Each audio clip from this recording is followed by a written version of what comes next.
Réfugié en Allemagne, sans ses parents, Chilingue a quitté la République démocratique du Congo il y a 4 ans, seul alors qu'il était encore mineur.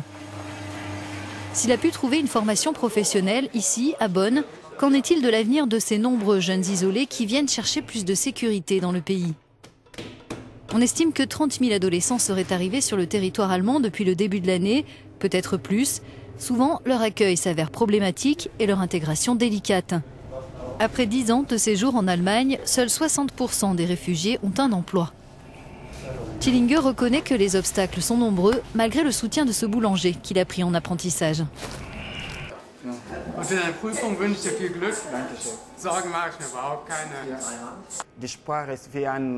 Tout est une question de langue.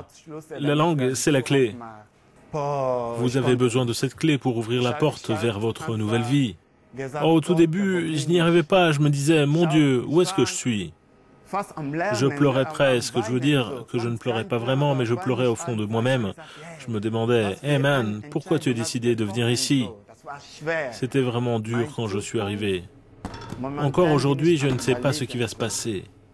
Plus tard, ce serait génial si je pouvais ouvrir ma propre boulangerie, mais c'est difficile. D'abord, il faut que je passe tous les examens pour avoir mon diplôme de maître boulanger. À Bonn, comme dans les autres villes allemandes, c'est le service d'aide sociale à la jeunesse qui prend en charge les réfugiés mineurs.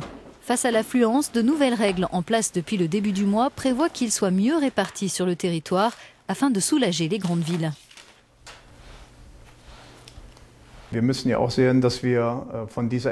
bien, il faut admettre qu'on a été débordé et surpris par le grand nombre de jeunes arrivants. Aujourd'hui, on a encore de grandes difficultés à leur trouver des logements.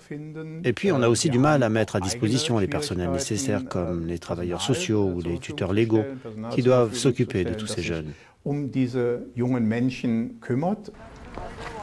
Les réfugiés mineurs isolés sont extrêmement protégés par la législation allemande. Leur statut a d'ailleurs été renforcé récemment. Désormais, ceux âgés de 16 à 18 ans ne risquent plus l'expulsion. Nous rencontrons un groupe de jeunes Afghans et Syriens arrivés à Bonn il y a quelques jours. On nous autorise à les filmer en cachant leur visage pendant qu'ils jouent au foot avec leur traductrice. L'un d'entre eux témoigne anonymement. Il revient sur les conditions de son départ d'Afghanistan. C'est un voyage tellement long et risqué que c'est plus facile de s'en tirer seul, sans nos parents. Je suis jeune, c'est un avantage, mais si je suis parti tout seul, c'est surtout parce qu'on manquait d'argent. Mes parents vivent à la campagne, ils n'avaient pas de quoi payer pour que toute notre famille parte, donc ils m'ont envoyé moi. Comme le prévoit le dispositif légal concernant l'accueil des réfugiés mineurs isolés, Yasmine, qui est travailleuse sociale, vit aux côtés de ces jeunes 24 heures sur 24. Elle les accompagne au quotidien et se heurte à des difficultés administratives. Dans notre maison, nous avons des jeunes qui ont entre 14 et 18 ans.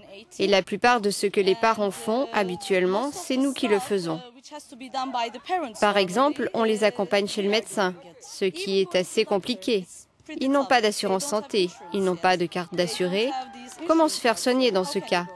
Ils n'ont même pas de papier.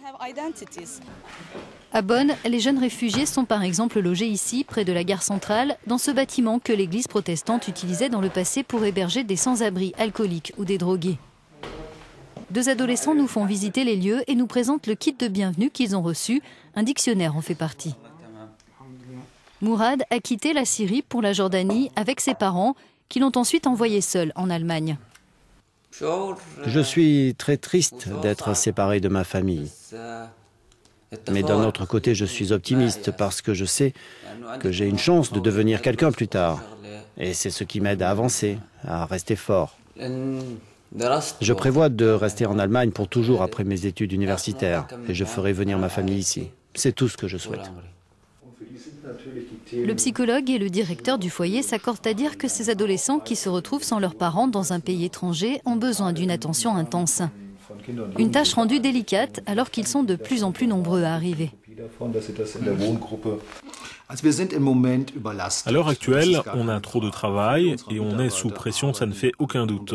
On a beaucoup de collègues qui font le maximum, ils sont vraiment sous pression, mais ils ne sont pas encore débordés. Que ce soit nous, mais aussi la société dans son ensemble, on n'est pas totalement débordés, on peut faire face. Le psychologue du foyer, Hassan, a des origines kurdes. Il exerce son premier emploi ici.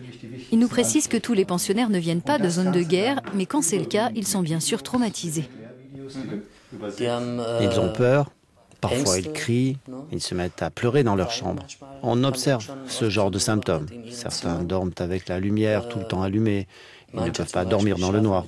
Assez souvent, les membres de leur famille sont séparés. Leur mère se trouve quelque part dans un camp de réfugiés en Turquie, pendant que le père est ailleurs, en train de se battre ou mort. Et eux, ils sont ici. Leur ancien univers n'existe plus. L'Allemagne garantit le droit au rapprochement familial. Certains parents envoient leurs adolescents dans le pays pour en bénéficier par la suite. Taïm, originaire d'Alep, en Syrie, veut faire venir sa mère qui est restée au pays. Son père est décédé. Quand je suis arrivé en Allemagne, j'ai été très heureux, je me suis senti en sécurité. Maintenant, je suis très loin de tous les bombardements et de la situation dangereuse qu'il y avait dans notre ville.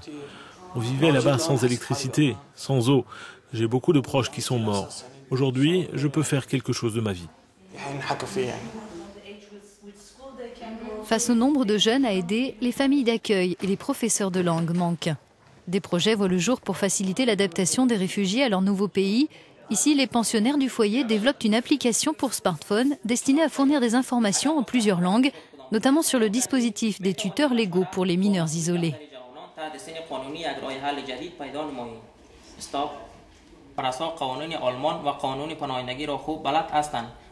Ahmad enregistre la version en dari, il vient d'arriver d'Afghanistan.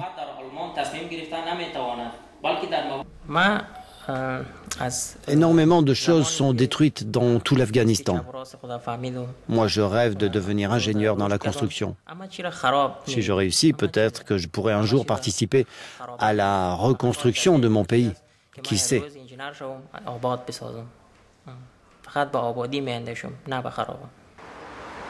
Compatriote d'Ahmad, Faisal est en Allemagne depuis l'âge de 15 ans. Son père l'avait confié à un homme qui devait l'emmener en Europe. L'adolescent ne connaissait pas sa destination.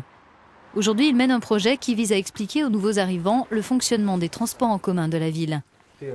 Mais depuis qu'il a 18 ans, son statut a changé. Il est désormais soumis aux règles des majeurs en matière de droit d'asile. Je suis ici depuis presque 3 ans maintenant. J'ai fait une première demande d'asile qui a été refusée, mais j'essaye encore. J'aimerais signer un contrat d'apprentissage. J'ai fait plusieurs candidatures, mais je n'ai eu que des refus, parce que je n'ai pas de permis de séjour permanent. La plupart des entreprises veulent des gens qui l'ont, mais moi, je n'en ai pas. Faisal a eu l'opportunité d'expliquer sa situation à la chancelière allemande.